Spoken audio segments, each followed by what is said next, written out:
اپنے سے بڑے سے. تو ہمیں یہ علم جب ملا, یہ اینشنٹ مارشل آرٹ جب ٹریڈیشنل صحابہ کرام کی طرف ملا, ان کی تربیت سے ملا, تو ہمیں یہ باقاعدہ نام سے نہیں ملا, ہمیں یہ کردار سے ملا. پچھلے لوگوں نے اس کو جنگ کرنے کے طریقوں پر مبنی ایک سسٹمائز ٹریننگ پیٹرن بنا کے اپنے لیے استعمال کیا اور لوگوں پہ حکومت کی, صدیوں حکومت کی. صحابہ کرام کے پاس جب یہ آیا تو وہ حکومتوں کو توڑ دیا, تہس نہس کر دیا. اور وہ تربیت جو ان کی تھی, وہ تربیت جو عرب کے خود طاقتور لوگوں میں موجود تھی, اسے ایک اسلامی روایت, ایک قانونی روایت, ایک شرعی روایت, اللہ کے حکم کے تابع اس کو کنورٹ کیا. اور وہ تمام پیرامیٹرز, وہ تمام جو ایسے شیطانی عناصر ہیں, انہیں ختم کر کے اس میں شر ختم کر کے خیر کو لے کے آ گئے. اور صحابہ کرام نے اس پہ کوئی کتاب نہیں لکھی, کیونکہ وہ کتابی نہیں تھے, وہ عمل کرنے والے لوگ تھے. ان کے استاد عمل کرنے والے تھے, انبیاء تھے وقت کے آخری, اور دنیا کے سب سے انبیاءوں کے تمام کے سردار. تو انہوں نے تاریخ لکھنے پہ اپنے وقت کو نہیں لگایا, تاریخ رقم کر دی. اور تاریخ رقم کیسے کی؟ تاریخ رقم ایسے کی کہ انہوں نے اپنے عمل سے اس چیز کو پوری دنیا میں پھیلا دیا.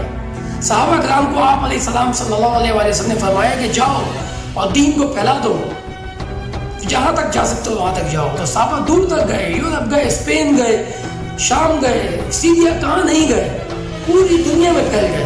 پوری دنیا میں اسلام پھیلا, طریقت پھیلی, قانون پھیلا, شریعت پھیلی. اس شریعت کو بدلنے کے لیے کفر نے کام کیا. آج بھی کفر اسی پہ کام کر رہی ہے. وہ آپ کی ہماری نمازوں سے انہیں کوئی عبادت سے فکر نہیں, انہیں فکر آپ کی شریعت سے ہے, آپ کے اسلامی قانون سے ہے. اگر آپ اسلامی شرعی قانون کو لے کے آ گئے تو وہ تمام شیطانی شر سے لے کے تمام وہ کام جو شیطان اور یہ اسلام کے خلاف جتنے مذاہب کر رہے ہیں وہ, اور اسلام میں رہنے والے وہ مجرم لوگ جو جرم کرتے ہیں, ان کے یہ سارے کھاتے دکانیں بند ہو جائیں گی. اس لیے شرعی قانون کے لیے سارے کام ہیں. یہ پوری کائنات میں کام شرعی قانون کو ختم کرنے کے لیے کیا جا رہا ہے. لہٰذا اس بات کو سمجھتے ہوئے اس بات کو سمجھیں کہ جو ٹریڈیشنل مارشل آرٹ جب صحابہ کرام کے زمانے میں آئی تو نام نہیں تھا, کردار تھا, کام تھا. جب اس کو لوگوں نے سنا, پڑھا, آگے یہ میسج گئے کہ ایسے لوگ دنیا میں موجود تھے. چین میں سعد ابن ابی وقاص جب گئے اور لوگوں نے معلوم کیا کہ ایسا کردار ہمارے ملک میں آیا ہے, سنا ہے کہ ان سے بھی بڑے بڑے موجود ہیں ان کے ملک میں, تو وہاں پہ تاریخ لکھنے والے مورخین چینی, جن کا مذہب چین کا مذہب تھا, کوئی نہ مذہب ماننے والا, مضبوط ترین مذہب چائنا کا آج بھی وہ مذہب ہے, انہی کے مورخین نے لکھا ہے کہ ایک عربی کے برابر چینی 101 جنگجو برابر ہے. یعنی کہ چین کے اندر 101 جنگجو اور عرب کا ایک جنگجو برابر ہے. دوستو یہ بات کوئی عام بات نہیں ہے, یہ چینیوں کی اپنی آنکھوں دیکھی بات ہے جو انہوں نے اپنی تاریخ میں لکھی ہے کتاب میں. میں نے اپنی پچھلی ویڈیوز کے اندر اس کتاب کا نام بھی مینشن کیا تھا, The Lost History of Muslim Martial Art کے اندر. آپ لوگ وہ ویڈیو ضرور دیکھیے گا اور وہاں سے آپ کو کتاب کا نام بھی مل جائے گا. وہ کتاب چینیوں کی اپنی کتاب ہے. سمجھنے کی چیز جو ہے وہ یہ ہے کہ جب یہ ٹریڈیشن آگے پہنچا تو یہ اسلامی شرعی اور دینی تعلیمات کے ذریعے سے پہنچا اور بہت تیزی سے پھیلا, اور چین میں سب سے زیادہ پھیلا. جب یہ چین میں سب سے زیادہ پھیلا تو وہاں پہ لوگوں نے اپنے تفسیر, اپنے علوم کو باہر نکالنے کی کوشش کی. اور حضرت سعد ابن وقاص کے رضی اللہ تعالیٰ کے وقت میں تو یہ ہمت کسی میں نہ ہو سکی کہ وہ اپنے کفر کو باہر نکالتا. عباسی سلطنت کے زوال کا انتظار کیا گیا اور اس کے بعد بہت بری طریقے سے مسلمانوں کو زوال کا سامنا ہوا, اور چین کے اندر صرف مسلمانوں کے علاوہ تمام مذاہب آج پھل پھول رہے ہیں. آج ہم دوست سمجھ رہے ہیں, بہت پرانی ایک دشمنی خاموش لڑائی چلتی آ رہی ہے چین سے. چین اپنے قانون کو نافذ کر کے رہے گا. شاید یہ وہی چپٹے لوگ ہیں جن کے بارے میں کہا تھا کہ یہ اسلام کے خلاف اٹھیں گے. خیر, ہمارا ٹاپک مارشل آرٹ ہے. ٹریڈیشنل مارشل آرٹ جب جاپان چین کے اندر آیا تو وہاں پر اس چیز کی تعلیمات بھی ساتھ ساتھ آ گئی جو اسلام کی تعلیمات تھی کہ مذاہب, عبادات, شرعی اصول اور آپ کی زندگی گزارنے کا بہترین سلیقہ و طریقہ, یہ آپ کی مارشل آرٹ کی مضبوط ٹریننگ کو ملا کر ایک زندگی گزارنے کا پیکیج بن گیا.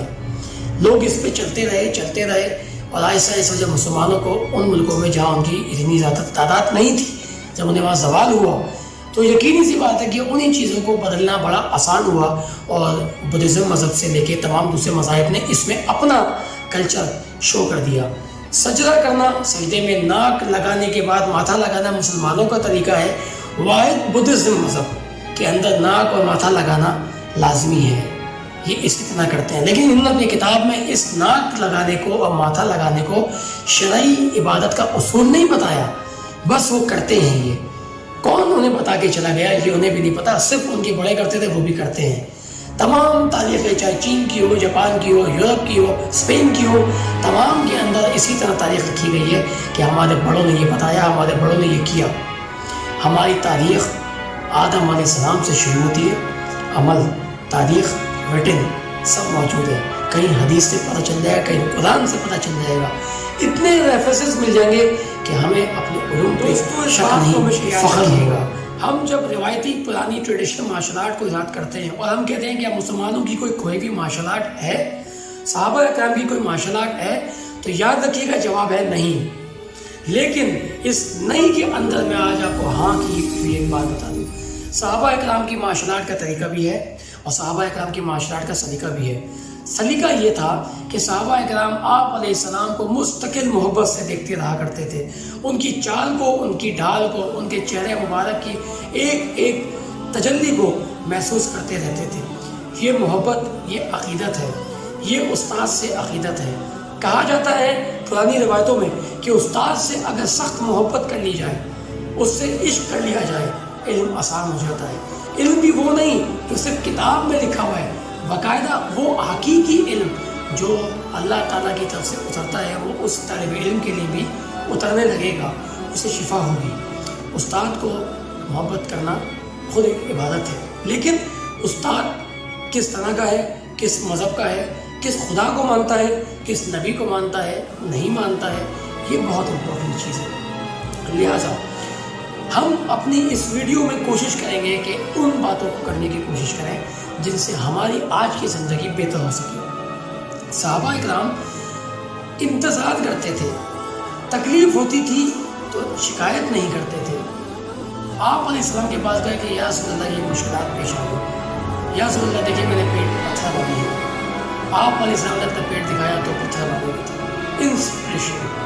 انسپریشن یعنی کہ استاد اپنے شاگرد کا حقیقت میں استاد بھی تھا, رہنما بھی تھا, اور وہ مثال تھا خود کہ جب کوئی تکلیف پیش آتی ہے وہ کہتا ہے تمہارے پاس ایک تکلیف تو میرے پاس دو تکلیف, تمہارے پاس ایک ذمہ داری میرے پاس کئی ذمہ داری.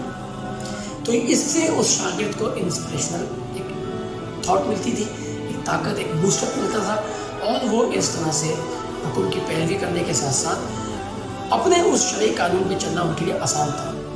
آج ہمارے اندر مشکلات جن چیزوں کی ہے وہ ہماری اپنی شرعی زندگی پہ, حقیقت پہ نہ چلنا, لفاظی منہ سے اقرار کرنا اور عملہ اس کا اقرار نہ کرنا ہی ہماری سب سے بڑی زوال کی نشانی ہے, وجہ بھی ہے. اور صحابہ کرام جیسا ایمان ہم نہیں پا سکتے, لیکن ہمارے پاس چلنے کے لیے, اصولوں کو ماننے کے لیے, مثالوں کو دیکھنے کے لیے یہی لوگ ہیں اور اس کے علاوہ کوئی بھی نہیں. صحابہ کرام جس زندگی میں چل رہے تھے اسی طرز کو نقل کرنی ہوگی تاکہ اثر ہو جائے, ورنہ ہمارے اندر شر موجود ہے, شیطان موجود ہے. اور یاد رکھیے گا جب ایک بچہ پیدا ہوتا ہے تو اس کے ساتھ ایک شیطان کا بچہ بھی پیدا ہوتا ہے. جب ہم اس کی تربیت نہیں کرتے تو وہ شیطان کا بچہ جوان ہو جاتا ہے اور وہ جوان بچہ اپنے پورے معاشرے میں کردار ادا کرتا ہے, یاد رکھیے گا. لیکن اگر اس کی تربیت اچھی کی جائے تو اس کے اندر جو فرشتہ بچہ ہوتا ہے وہ بچہ جوان ہو جاتا ہے, اور پھر وہ بچہ فرشتہ صفت ہو جاتا ہے, پھر وہ نیک ولی اللہ ہو جاتا ہے, وہ قطب ابدال بھی ہو سکتا ہے, وہ وقت کا مجدد بھی ہو سکتا ہے. اس لیے تربیت کی ٹائمنگ, تربیت کا جو وقت ہے وہ بڑا امپورٹنٹ ہے. ہمارے دینی مدارس سے لے کے, ہمارے اسکولوں کی انسٹیٹیوشن سے لے کے, ہمارے جو معاشرات اور جتنے بھی مسلمانوں کے اور کسی بھی مذہب کے جو انسٹیٹیوشن ہیں, اگر وہ صرف اتنی چیز سکھائیں گے کہ مارنا کیا ہے, مارنا ہے, پنچ کرنا ہے, کک کرنا ہے, تو وہ جانور بنا رہے ہیں ایک مارشل آرٹسٹ کو. نہ یہ صحابہ کا طریقہ, نہ یہ نبیوں کا طریقہ, نہ یہ انسانیت کا طریقہ. تو مارشل آرٹ خراب ہو جائے گی, برباد ہو جائے گی. وقت کے مجدد کی وہ بات سچ ثابت ہو جائے گی کہ مارشل آرٹ سیکھنا جائز نہیں ہے. مارشل آرٹ کو جائز بنائیں, مارشل آرٹ کو علمی, علومی, پریکٹیکل اور حقیقت پسند بنائیں تاکہ ہماری اور آپ کی زندگی بہتر ہو سکے. اپنے نیکسٹ ویڈیو کے لیے اجازت چاہوں گا. Stay connected with us.